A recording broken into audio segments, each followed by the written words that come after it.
On reste à Boaké où on constate une forte présence de mendiants et autres malades mentaux dans les rues de la cité du Békés. Cette présence gênante n'est pas faite pour rehausser l'image de cette ville qui renoue avec la normalité après la crise. Compte rendu Ndiarasuba Larsen.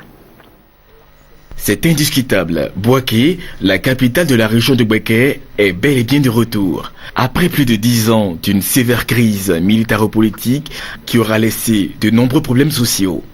On pourrait citer entre autres le chômage, la prolifération des armes légères et son corollaire d'insécurité avec en toile de fond les coupeurs de route.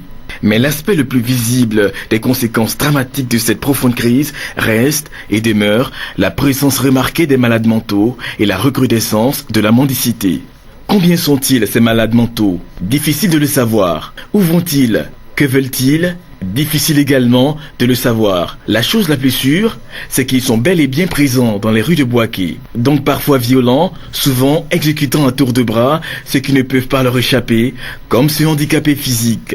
Le tueur, fou, hélas, continue de courir les rues de Boaké. Le seul centre d'accueil, Saint-Camille, n'en peut plus. La police est impuissante. La justice ne sait qu'en faire. La population vit dans la peur, avec comme seule défense la vigilance de tous les instants.